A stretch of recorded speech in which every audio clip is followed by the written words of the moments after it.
यह कहानी एक ब्राह्मण परिवार से बिलोंग करने वाले लड़के राकेश और उसकी पत्नी की है।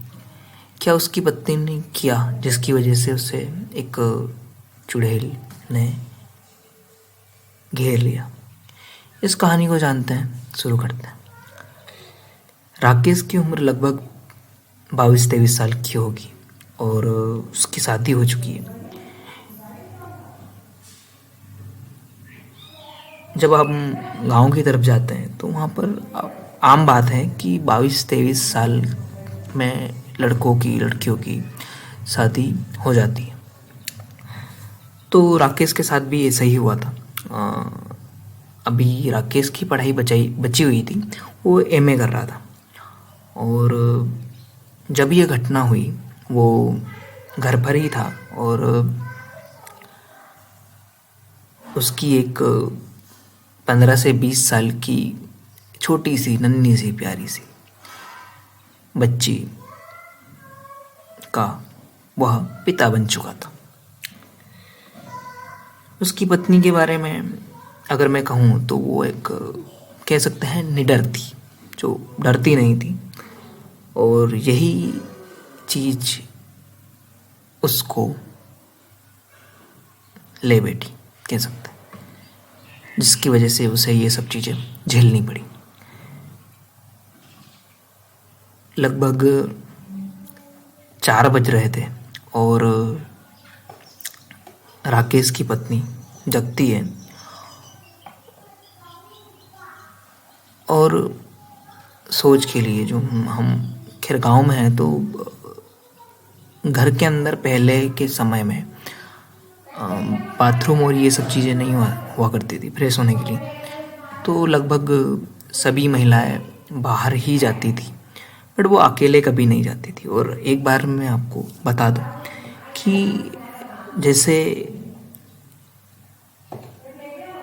कोई नई महिला रहती है, जैसे शादी जिसकी होती है उसको, और जो महिला अभी अभी जिसने किसी बच्चे को जन्म दिया है या लगभग 6 महीने के अंदर अंदर, मतलब मान लो कि उसकी बेटी या बेटा जो भी है वो एक दिन से अगर 6 महीने तक का होता है, ठीक है, तो उस पर भूत प्रेत और ये सब चीज़ें उससे जल्दी अट्रैक्ट होती है। और यही था जो उसकी पत्नी थी, वो उसकी बेटी अभी तक 15-20 दिन की ही थी और जिस समय ये उसके साथ यह घटना घटी।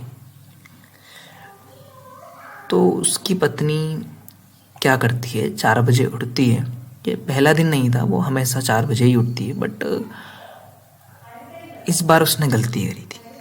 क्या गलती करी कि वो हमेशा, जैसे कभी भी कोई जाता है तो किसी को साथ लेकर जाते हैं।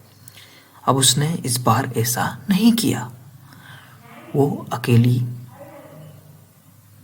चली गई बाहर।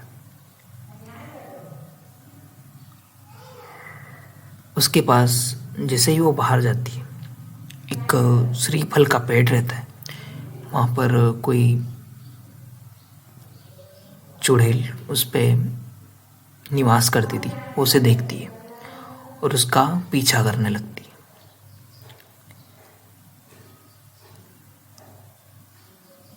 और जैसे ही वो घर के पास तक पहुंचती है, वो उसके अंदर चली जाती है।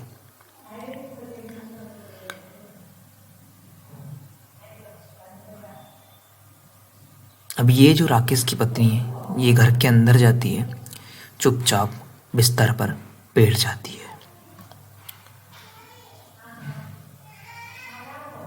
लगभग अब 5 बज चुके होते हैं और उसकी बेटी ज़ोर ज़ोर से रो रही है, पर राकेश की पत्नी, उसका कोई भी रिस्पॉन्स नहीं है, जो एक माँ का होता है कि कोई भी बच्चा जब रोता है तो माँ उसको चुप कराती है। पर राकेश की पत्नी ऐसा कुछ नहीं कर रही थी। राकेश अंदर से आता है और वो अपनी पत्नी पर चिल्लाता है, बोलता है, तुम्हें दिखाई नहीं दे रहा है कि वो बच्ची रो रही है और तुम कुछ नहीं कर रहे हो। उसकी पत्नी कुछ नहीं बोलती, चुप ही रहती है। जनाब राकेश को क्या पता कि वो उसकी पत्नी नहीं कोई और है। तभी उसकी भाभी अंदर से आती है और बेटी को अपनी गोद में ले लेती है और उसे चुप कराने की कोशिश करती है। राकेश को समझ में नहीं आ रहा है कि उसकी पत्नी ऐसा क्यों कर रही है। उसे थोड़ा अजीब लग रहा है क्योंकि उसकी पत्नी, कोई भी अगर बड़ा या फिर कोई भी आता है घर में तो फटाक से खड़ी हो जाती है। और पर आज भाभी के आने के बाद भी वह पलंग पर बैठी हुई है। क्या राकेश को कुछ भी समझ में नहीं आया, पर उसकी भाभी समझ चुकी थी और वो हंसने लगती है। राकेश को इस बात पे गुस्सा आता है और वो कहता है कि भाभी आप ऐसे हंस क्यों रही है। भाभी उसे कहती है कि राकेश तुम यहाँ से अभी जाओ और दादाजी को बुला के लाओ। राकेश ऐसे सुनते ही सब कुछ समझ गया और बाहर न जाकर वो अपनी जो पत्नी है उसके पास जाके बैठ गया। इतनी ही देर में गांव के जो आसपास के लोग थे वो भी आ गए। खैर गांव में ये सब चीज़ें होती रहती है, कोई भी आपके घर आता है कुछ सामान लेने के लिए तो किसी ने देख लिया होगा और ये सब बातें बाहर जाकर बता दी होगी, तो बहुत सारे लोग वहाँ पर इकट्ठे हो गए। राकेश ने यह कहा सब लोगों को कि ये बात दादाजी को पता नहीं चलनी चाहिए, क्योंकि राकेश अपने आप को सबकी नज़रों में बुद्धिमान और निडर साबित करना चाहता था। रमेश तनकर अपनी बीवी के पास में बैठ गया और उससे ज़ोर ज़ोर से पूछने लगा, कौन हो तुम, कहाँ से आई हो। उसकी बीवी ने कोई भी जवाब नहीं दिया। राकेश ने फिर से कहा, कौन हो तुम मुझे नहीं जानती। मैं बजरंगबली का बहुत बड़ा भक्त हूँ, पल में तुम्हें भस्म कर दूंगा। बताओ बताओ कौन हो तुम और किस उद्देश्य से यहाँ आई हो। रमेश की बीवी मुस्कुराई और बोली, तुम चाहते क्या हो। राकेश बोला, तुम मत बोलो, मेरे साथ रिस्पेक्ट से बात करो। राकेश ने फिर से पूछा कि तुम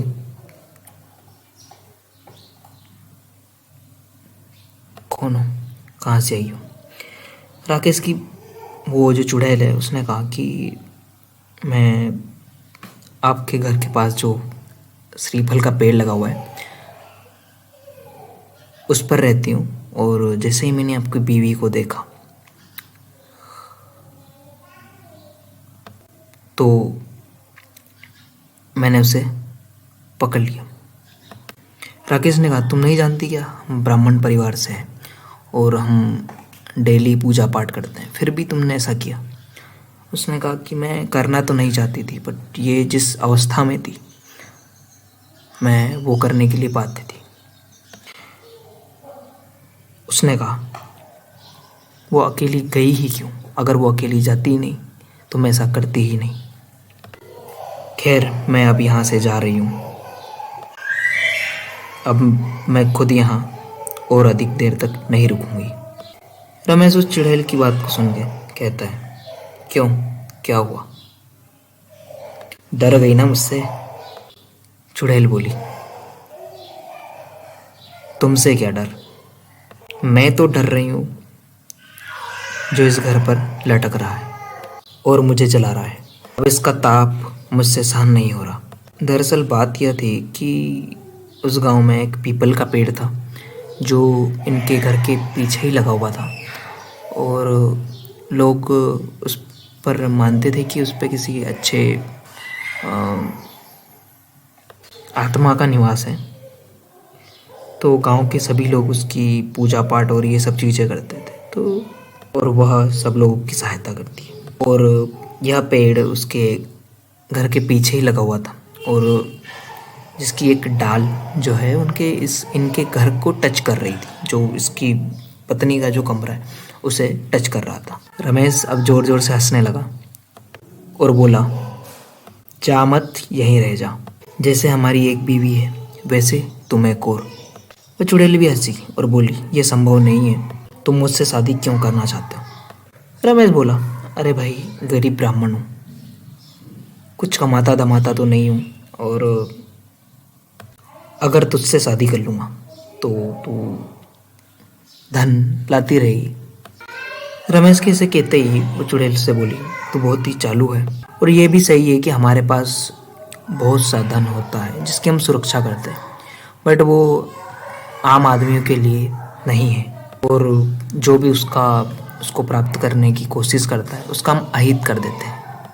राकेश अब थोड़ा शांत हुआ और वो बोला कि तुम कृपा करके ये बताओ कि भूत प्रेत क्या होते हैं? क्या तुमने कभी ईश्वर को देखा है? तुम इससे पहले कौन थी और तुम कौन हो? चुड़ैल ने कहा, मुझे नहीं मालूम कि भगवान कौन होते हैं। हाँ, बट बहुत सारे मुझ जैसे ही भूत हैं जो कि मुझसे भी थोड़े ताकतवर है और जिनसे हमें डर लगता है। मुझे पता नहीं कि मुझे उससे डर क्यों लगता है, बट है कुछ ऐसे भूत भी जो हमसे भी ताकतवर है। वैसे तो हम पूजा पाठ करने वाले, मंत्र जाप करने वाले से दूर ही रहते हैं। राकेश ने फिर से पूछा, खैर ये बताओ कि तुम पहले क्या थी? तुम्हारा घर कहाँ है? तुम चुड़ैल कैसे बनी? चुड़ैल ने राकेश की बात को अनसुना किया और कहने लगी, नहीं नहीं, अब मैं जा रही हूँ, अब और मैं यहाँ नहीं रुकूंगी। वे आ रहे हैं। चुड़ैल के इतना कहते ही उसके जो दादाजी है वो कमरे के अंदर आते हैं और जोर से चिल्लाते हैं, क्या मजाक बना रखा है? उनकी बहू अपना घूंघट उठाती है और हड़बड़ाहट में पलंग से उठकर नीचे बैठ जाती है और मेरी बेटी कहकर भाभी के हाथ में से अपनी बेटी को लेकर उसे दूध पिलाने लगती है। रमेश अपने दादाजी को जैसे ही देखता है वो मन में ही बुदबुदाने लगता है कि कुछ मिनट बाद आ जाते तो आपको क्या जाता, मुझे और कुछ प्रश्न पूछने थे। खैर, इन सब के बाद वो जो चुड़ैल है वो उसकी पत्नी को छोड़ के चली जाती है, क्योंकि जो उसके दादाजी जो होते हैं वो बहुत ही बड़े साधक होते हैं जो कि साधना करते हैं,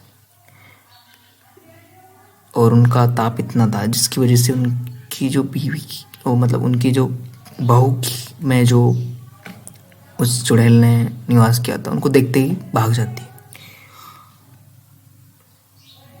खैर, इससे कुछ बहुत ज़्यादा भी हो सकता था अगर वो चुड़ैल खतरनाक होती, और हो सकता था उसकी जो पत्नी है उसको लेकर ही चली जाती कभी।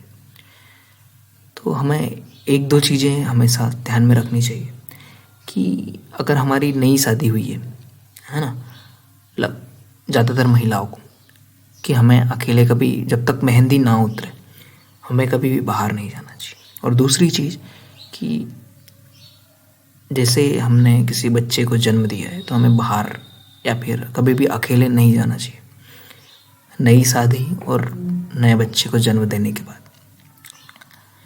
तो आपको ये स्टोरी कैसे लगी आप मुझे बताइए, कमेंट कीजिए।